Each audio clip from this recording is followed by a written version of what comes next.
better. Whoops. Continue.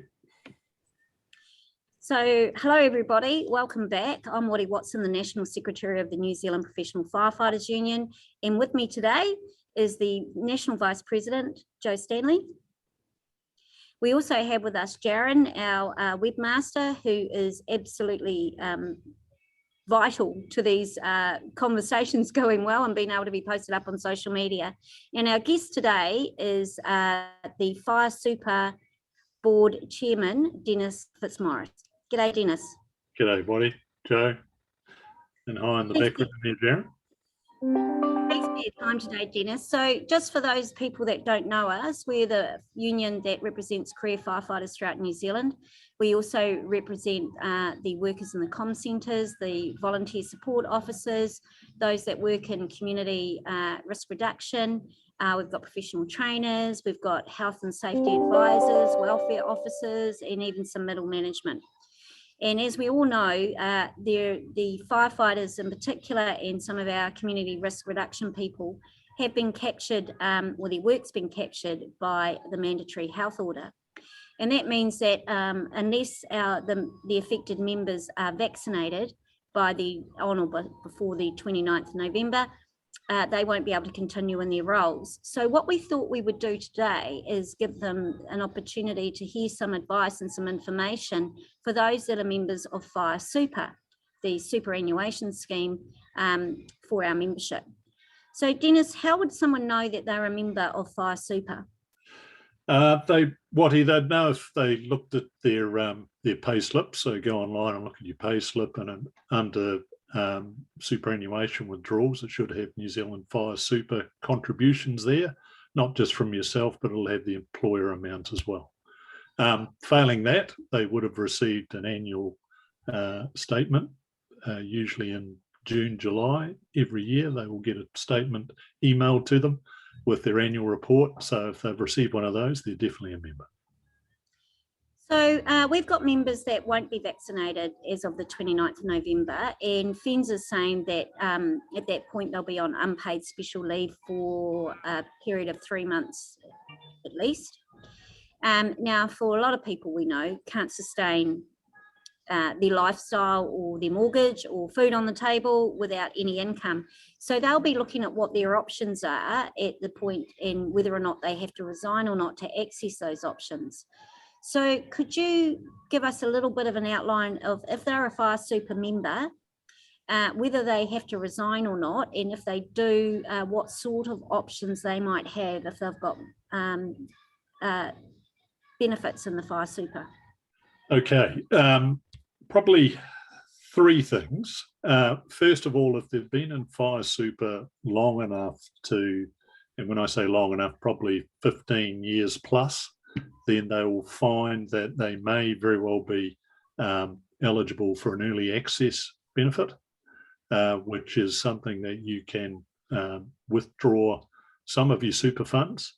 And if you go into your the site where your account is held, so you put in your password and have a look at your earnings. If you click on, work your way through the front page of the portal under FireSuper, and you'll see your amount come up. And beside your amount, where the total is that you're due, there's a little circle with a cross on it. If you click on that, and there it opens up another little page or a little box, and it's got an amount in there, that's showing you what you're eligible to get as an early access benefit payment. So you can do it that way. If nothing shows up, then you're not yet due for an early access payment, or you've already made one, and it's less than 5 years since you made that early access withdrawal. Okay, so that's the first one. The second one is we have advice that we could, if you're on leave without pay, if that was the option, that there's possibly not too much of an impediment for the trustees working out that there could be a clause where you could gain sort of a hardship payment.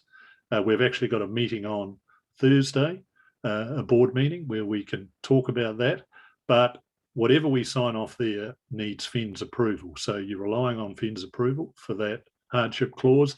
The only other time in our history where a significant hardship clause was enacted was for the Christchurch earthquakes, and as you know, people without homes and so forth. The third option, and if it is resignation, then we certainly want to hang on to our members, and we've got currently 200 deferred members. They're people who've resigned, retired, and they have been able to leave their money in the scheme. Now, what a member sees, and that requires some form filling, which is usually carried out. You'll be with your DM or your GM, and you will sign certain forms: a cessation advice form, a withdrawal form. If you want to get some money out at that point, you can. And in the cessation advice form, you have a choice of staying in the scheme as a deferred member and or getting all your money out, if that's what you decide you want to do. And we'll talk about deferred membership first. So what that means is, as I say, you'll get a new account number. You won't really see any difference apart from you can no longer contribute.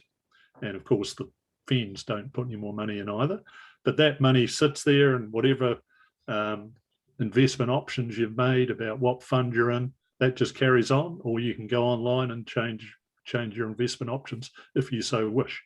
What we've done for our deferred members also is we've allowed them to set up automatic payments, so they can do a monthly automatic payment out of their FireSuper account, their deferred member FireSuper account, and they can get a certain amount of money put into their normal bank account, and that gets done free of charge, and they can do that annually. The minimum amount we require for that is a $400 a month, but it can be up to, we've got members who are doing $3,000-4,000 a month to supplement other earnings they might have. So in deferred, that way they stay as a member of the scheme. Yes. And they're not completely withdrawing everything out of their super. They're just depleting it to maintain whatever their obligations are. Exactly. Until their situation, their employment or their income situation changes.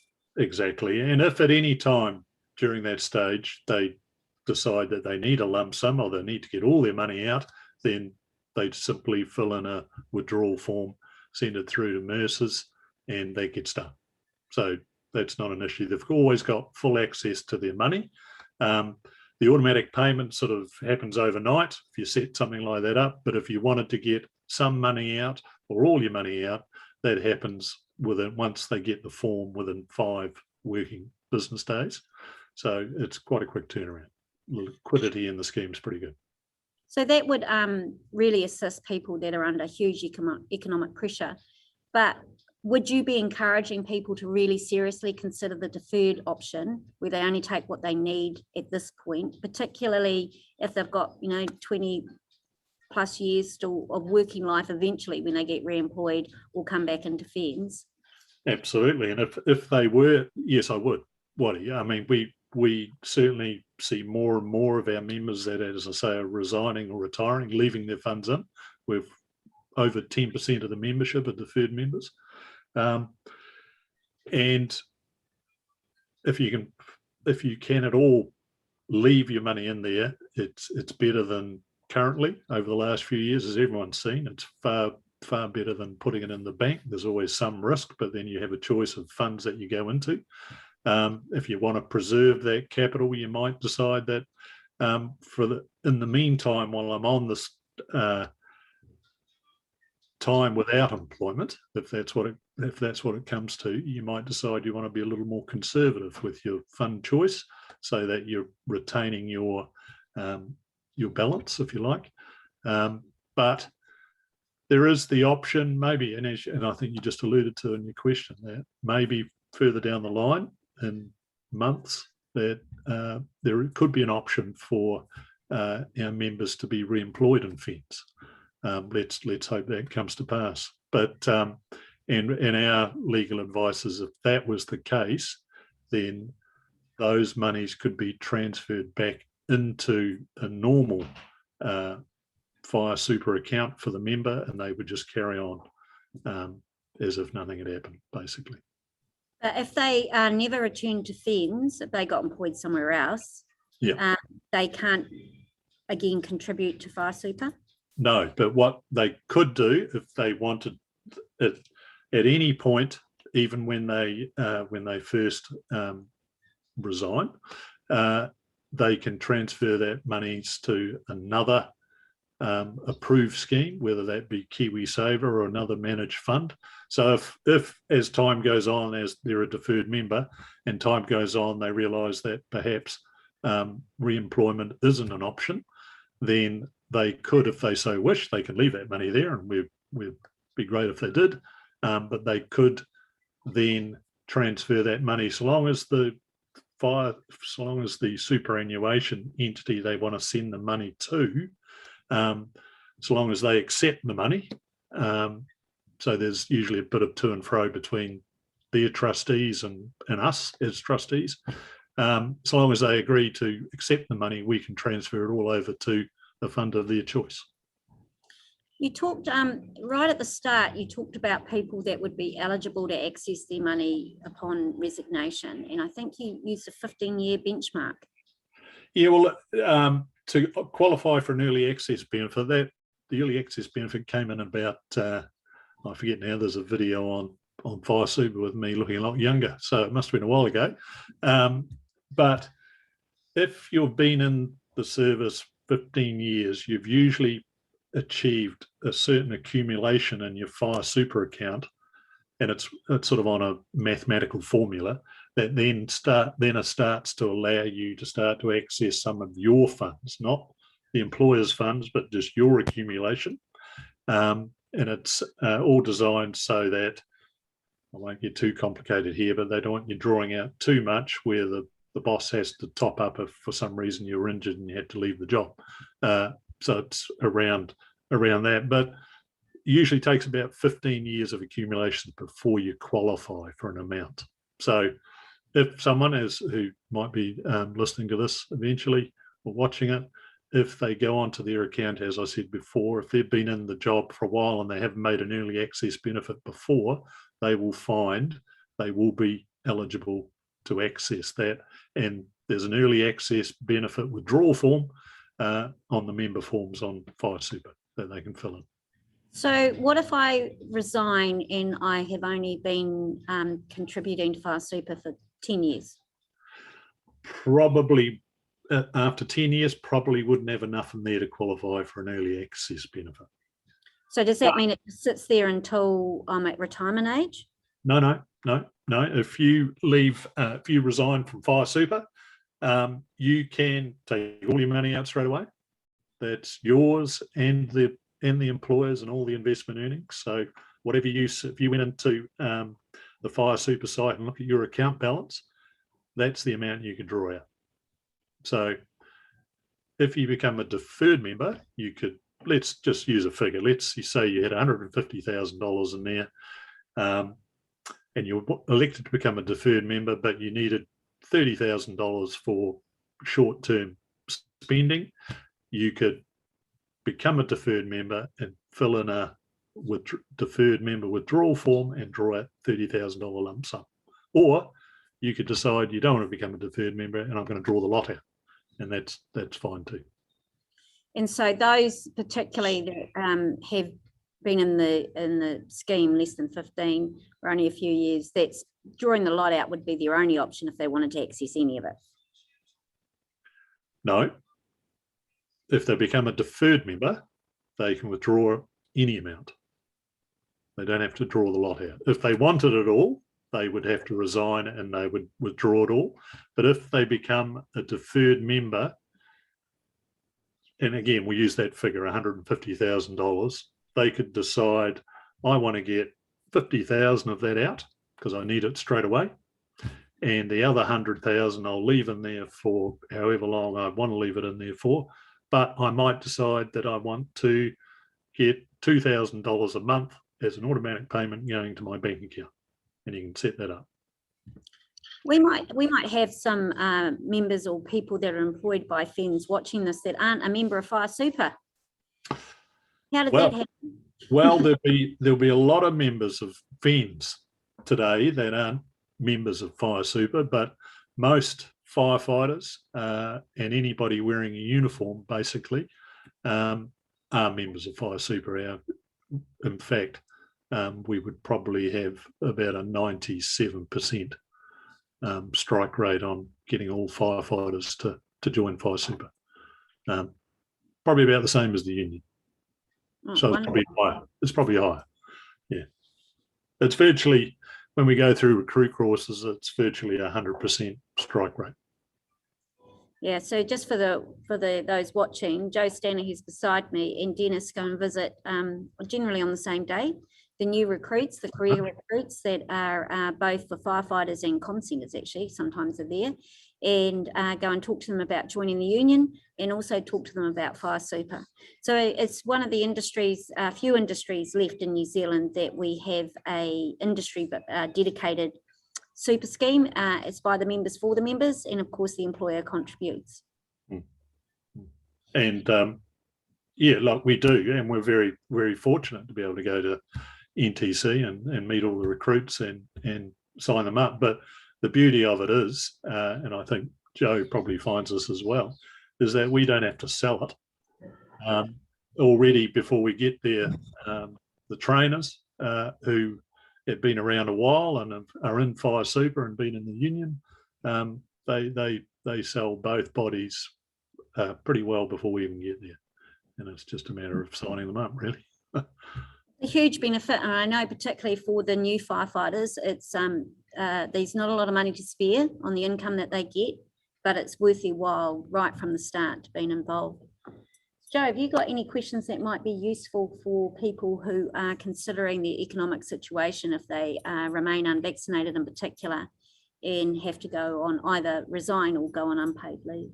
Yeah, I just wanted to talk a little bit about the 10 years and the 15 years that we're talking about, Denis, and get some clarity around that, and tie that into the amount of money that the FINS board has to pay any member of FireSuper who is medically retired from their position, and why there's that figure that you have to reach. You have to reach 2 years worth of salary, and then once you're clear enough past that, you can start doing your early access, because anything below 2 years of salary means that the New Zealand Fire and Emergency New Zealand board has to contribute more. So they've already paid once the employer contribution, and then if you early access more than the 2 years worth of salary, they've got to pay again. So they won't do that, and that's why that 10 years and 15 years is in there. It takes about 10 years worth of salary to get enough in your FireSuper account to equate to 2 years worth of salary if you are medically retired from your position. So anything up to 10 years within FireSuper, you probably won't have enough in there to access while you still remain an active member of FireSuper. That's right. It changes, if you're a deferred member. Yeah, and it usually, so that 15 is to almost get your account up to 3 times salary, because two things we have to bear in mind. One, that you draw your early access benefit, and it's all predicated on how much you've got in there. So obviously, someone who's been in there, been in the career and been in FireSuper for 30 years is going to have quite a bit more to call upon in an early access benefit payment than someone who's been in 15.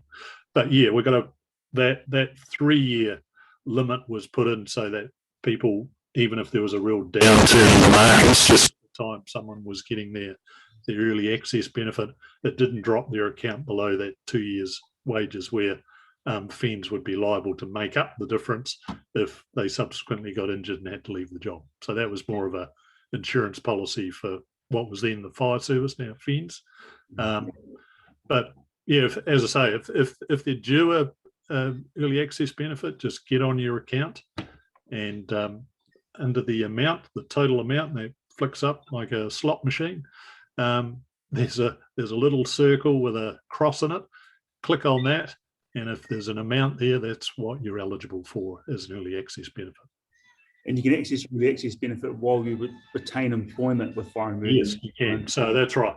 So people over the years, we've probably paid out, to put a figure on it, but it's in the tens of millions to our members who have been able to gain access to an early access benefit payment, and people have used it for all sorts of reasons. And most have paid off their mortgages with it, which has been great to be able to provide that.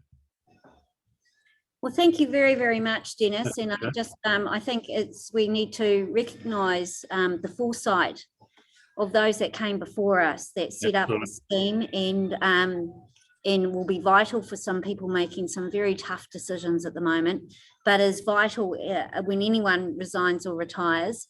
And also had the foresight to ensure that the union had designated representatives, as does FENS, and their professional directors on the board as well. Yep. So that the essence of what this FireSuper was always for is not lost. And I just want to thank our representatives and Denis for all the work he does as the chair of the board. It is not an easy job. They have to keep abreast of all the financial global activity that's going on. It's been pretty difficult probably to keep up with that over the last few years, but the scheme has actually done remarkably well despite the global unrest. Yeah, no, if I could just say, thank my fellow union appointed trustees who do a sterling job, and we've got Ruben Otto has just joined us. But it's a scheme, and if there are any members out there wondering, why are we sort of pushing the boat out for maybe some unvaccinated members that are looking to access funds, the scheme is doing very well. We have $540 million under investment, shared amongst 2,200 firefighters who are members of the scheme. So it's doing very well.